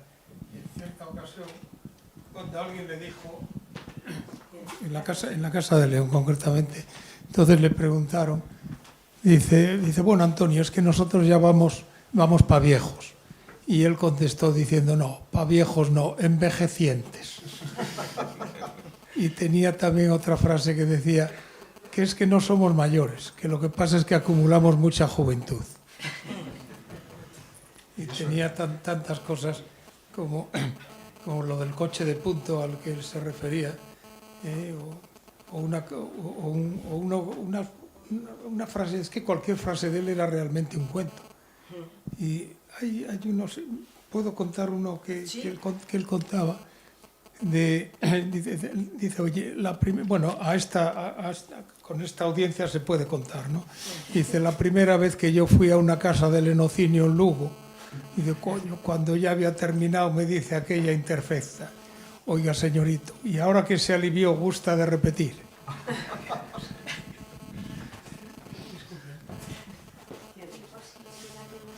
¿Alguien más? Desde luego hay un prejuicio, ¿no? Yo no sé cuántos de los que hay aquí, si todos ustedes conocían ya a Antonio Pereira o lo han leído, pero hay un prejuicio, como decís, un escritor extraordinario, es verdad, pero esta idea de que sea de Villafranca del Bierzo, un escritor leonés, aunque afortunadamente el movimiento leonés ha tenido un impacto tremendo en la literatura española, sea porque hay estos grandes autores, desde Pereira, que es mayor, que Luis Mateo Díez, que José María Merino, luego está también Julio Llamazares, esta otra gran escritora leonesa, Elena Santiago, etcétera, ¿no? Pero esto de que sean, vamos a decir, de una provincia, parece que no podían tener ese primer plano que tienen otros que hayan nacido en Madrid y en Barcelona, ¿no? Y entonces es tremendo, es un prejuicio contra escritores que realmente son universales y que crean un territorio que va más allá de su propio territorio, ¿no? Y esto lo dijo muy bien en un artículo en los años 80 Manuel Longares, que quería hablar de estos escritores y los llamó el Bloomsbury leonés, ¿verdad? A mí siempre me pareció algo muy acertado, realmente un grupo de escritores con un gran nivel. Claro, el Bloomsbury real eran muy conocidos, ¿no? Y lo siguen siendo, pero que estos territorios también han dado uno de los mayores y mejores escritores en la actualidad y contemporáneos de Pereira, ¿no? ¿Puedo decir algo al hilo? Claro, adelante. Yo en el caso de Pereira no sé si sucede algo que tiene que ver con el hecho precisamente de escribir cuentos. Sí, es decir, tú fíjate, estás mencionando a dos autores que sí que se han instalado en el canon de la narrativa española, como son Merino y Luis Mateo. Me pregunto si Merino y Luis Mateo solo hubieran... No es que Pereira haya escrito solo relato, pero fundamentalmente lo alabamos, lo conocemos y lo leemos como un maestro del relato. Y yo creo que aquí hay una lectura casi de sociología de la literatura. El relato sigue siendo un género malhadado en nuestro país.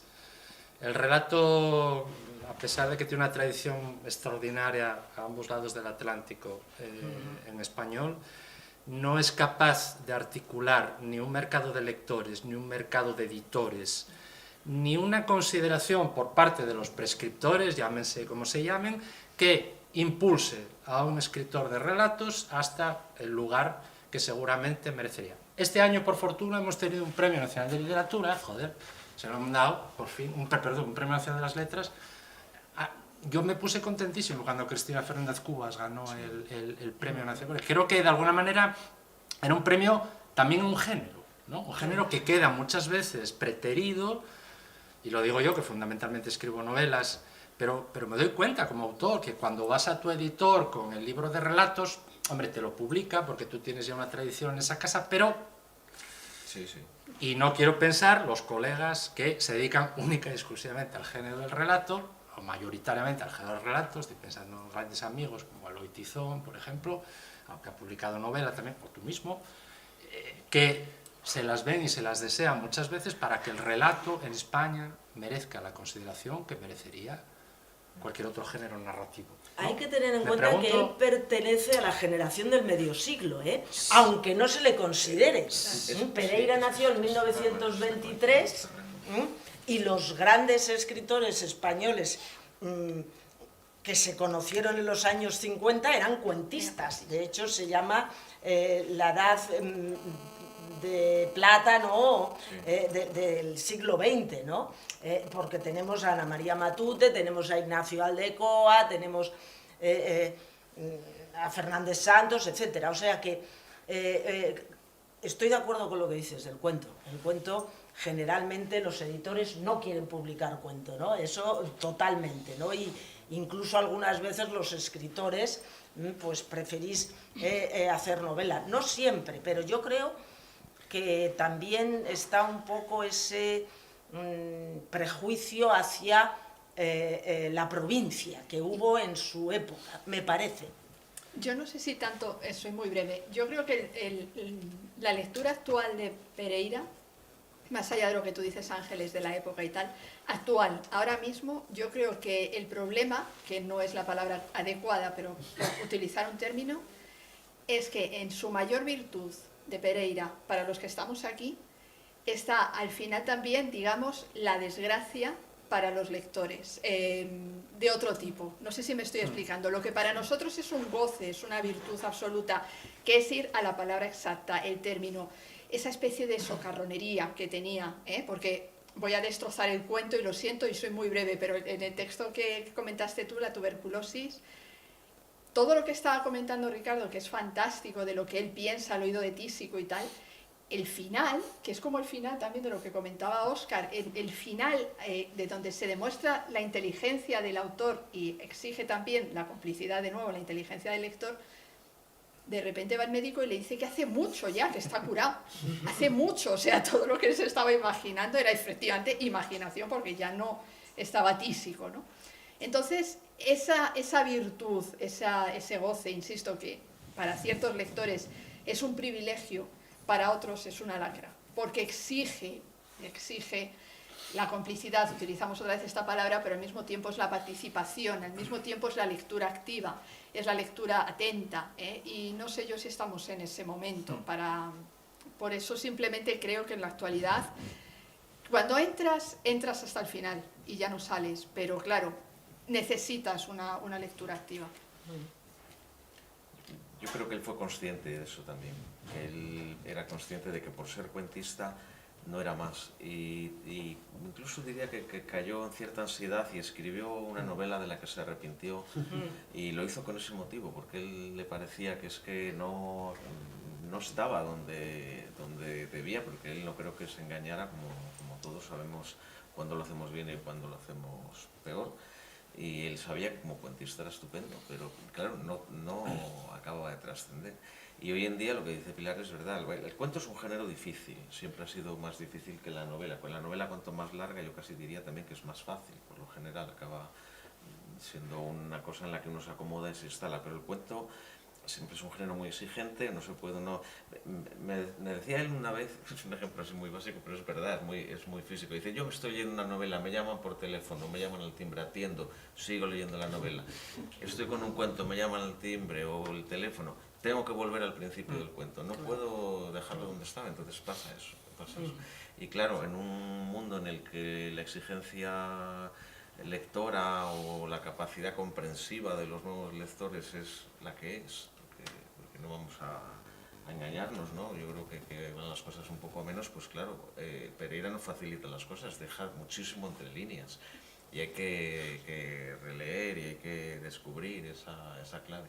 Y luego quizá parezca un hombre a estas alturas, por su edad, por la ambientación de muchos cuentos, sobre un hombre antiguo, demasiado antiguo por las nuevas generaciones y además es que creo que los oficios y los cargos que salen en sus cuentos... Sí, Pablo, pero las nuevas generaciones siguen leyendo a Chekhov, que es más antiguo todavía, y habla de dachas y habla de verstas y de médicos que cruzan paisajes que nunca Algo Pero pasa, porque sí. seguimos siendo así, porque seguimos leyendo a Chekhov, efectivamente, y seguimos leyendo a Carver, y en cambio nos cuesta, Sí, por eso que Claro. digo que hay un... Bueno, nos cuesta, que quizás un poco lo que decía Ángeles del territorio, pero fíjate, incluso yo pensando en el territorio, por la propia tradición oral y porque ya había como precursores, ya había antecedentes, y había ya gente a la que seguir, quizá cuando tú hablas del territorio, está yo pensando, no es una cosa muy elaborada, pero quizás sea más sencillo que en otras regiones, se me ocurre. Por ejemplo,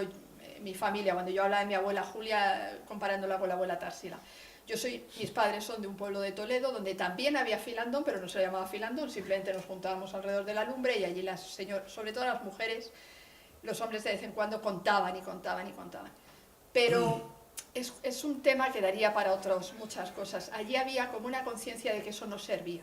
O sea, no había un matiz de eso, de una tradición, de un gusto por lo literario, de un gusto por el contar. Era como casi que caía en el cotilleo, no sé pasar cómo el decir. tiempo, sí, Sí, algo pasar el sin tiempo dignidad. comiendo pipas, efectivamente. Es que Entonces, estos, claro, no había, y lo decías antes, esa sensación de yo vengo de ahí y voy a recuperar esto, incluso el lenguaje.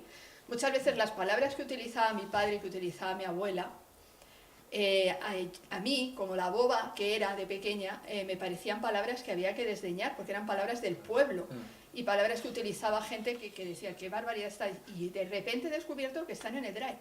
Y claro, esto para mí es maravilloso y ahora me atrevo, pero hay que superar ciertas barreras, que es un poco lo que tú dices, leemos a Chekhov, leemos a Carver, bueno, Chekhov es más antiguo, pero caramba, de repente lo nuestro, entre la guerra civil, la posguerra y todo lo que vamos arrastrando, es lo que tú dices, que parece antiguo, y de ahí es de donde venimos, pero algunas zonas, incluso dentro de todo esto que es tan complejo, hay algunas zonas que por tradición oral, tradición literaria, tradición cuentística, es más fácil. Incluso yo creo que la zona de la que estamos hablando hoy es más sencillo que si nos vamos eso, a un Toledo o yo qué sé, Cuenca, Ciudad Real, qué sé yo. No, yo creo que eso es muy cierto y que Pereira y este grupo de escritores de algún modo, iba a decir, dignificaron, no lo dignificaron porque ya era digno, pero no participaron de ese desprecio que muchas veces ha habido hacia lo rural, hacia el lenguaje, las costumbres, como algo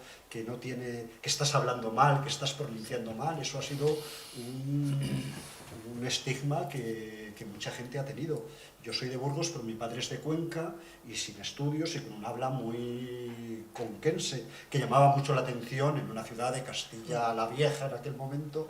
Y yo recuerdo de niño, ¿no?, de como tener bochorno de esas palabras maldichas, y sin embargo Pereira, Merino han mirado con mucho amor esa tradición y la han encarnado sin ningún complejo. Y Pereira era un hombre muy práctico, él era un comerciante. Yo creo que él no se sentía escritor tal y como se entendía, no, él hasta tenía a gala el por las mañanas dedicarse a sus negocios, sus albaranes y sus cosas, y luego ya con la cabeza despejada y como con un conocimiento del mundo pues muy real, ponerse a escribir y a escribirse sin tener que contentar a esas masas lectoras aborregadas o no. Él hacía la literatura que quería con mucha conciencia, aunque quizá como todos siempre deseamos tener, pues, cuantos más lectores mejor, pero con conciencia de su singularidad. Y lo del cuento yo creo que le perjudicó. Incluso Ignacio Aldecoa, que para mí es un escritor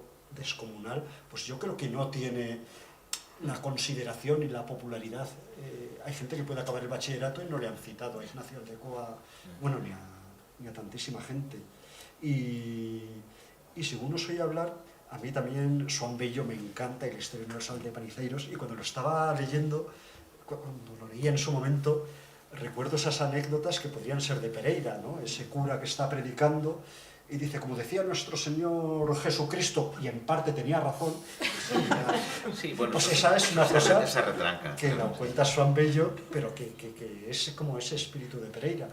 Y hay otro escritor madrileño de nacimiento, pero con raíces en Sanabria, Emilio Gavilanes, que en su último libro de cuentos, maravilloso, y como un ejemplo donde yo creo que toda esta tradición de todos estos escritores y de Pereira pues se mantiene viva en la literatura actual, pero de nuevo un cuentista y como en los márgenes, si uno va a una librería ahora, pues ve como esas grandes torres de cosas que son libros, porque lo vemos encuadernado, pero Torres planetarias. Pero ahí también está en la orilla del camino, creo que se titula, que es un libro maravilloso, está en Pretextos, de Emilio Gavilanes, donde cuenta precisamente esta historia de la legión que atraviesa el Leteo y cuenta la versión que tú has dicho de cómo va diciendo a cada uno de los soldados Cayo, Antonio, Valerio... Sí, como... pero eso no está en los textos clásicos, eso Ya, se hizo en algún momento después. Sí, Claro. pues ahí emerge. Hombre, tiene una base un tanto oculta esa anécdota, es decir, puede haber inspiración ahí, pues en Heródoto hay algún pasaje parecido, en Ciro, la Ciropedia también, pero bueno, no consta en la... O sea, siempre se ha contado así. Yo cuando indagué un poco esto, digo, ¿pero dónde está este pasaje? Y me los leí todos, los busqué todos, en orden quién había ido contando el relato. Pues si es que esto no está. O sea, esto en algún sitio se fabricó y además es que es mejor. Es mejor que, sí, en este caso supera al texto. Bueno, pero eso es muy de los pueblos también, llevar puente romano a un puente que no es romano, pero... Y contar una historia o una cueva de los moros... Pero como artefacto narrativo, es decir, si el terror que tienes a cruzar un río es que puede, cuando llegas al otro día no sabes quién eres, ¿qué sentido tiene la enseña y que crucen? Falta algo ahí. El sentido es el otro, que lo cruce y recuerde el nombre de cada uno y los vaya llamando. Bueno, eso sí, es como esto. Bueno, pues me parece que ya sí, vamos a ir terminando. No queremos abusar de pues, su amabilidad ni la de la Biblioteca Regional de Madrid, Joaquín Leguina. Y muchísimas gracias a todos por su atención. ¿Tienes algún otro, para cerrar, algún otro comentario, Natalia? Pero solo muy rápido, medio minuto. El problema de la generación del medio siglo es que, claro, a Pereira... Grito, ahora un poquito, gracias. A Pereira no lo consideraban dentro de la generación del medio siglo y tampoco en la siguiente. Estaba ahí como un verso libre, ¿no? Un verso suelto. Y en ese sentido, al ir también algo a contracorriente, ¿no? Ajeno a las modas, aunque lo conocía todo muy bien, ¿no? La moda de cada momento, yo creo que eso también ha podido perjudicar en cierta medida. Yo sí he trabajado algunos textos con gente joven y claro que hay que darle, ¿no? Algunas pautas, hay algunas palabras que no conocen, pero en el fondo, en lo que es la historia, les gusta y les gustan los temas y entran en la parte, ¿no? de lo ciudadano, de la conciencia política, de lo social, sí que les gusta. Bueno, al que le gusta leer, volvemos a lo mismo. ¿No? Lo que tenemos es que crear buenos lectores, pero lo disfrutan. Y Pereira, y con esto termino, se define, él decía, yo soy un poeta que escribe cuentos. ¿No? Y ahí lo dice todo, es que ya es algo singular. Un poeta que escribe cuentos. Bueno, muchas gracias a todos y a vosotros.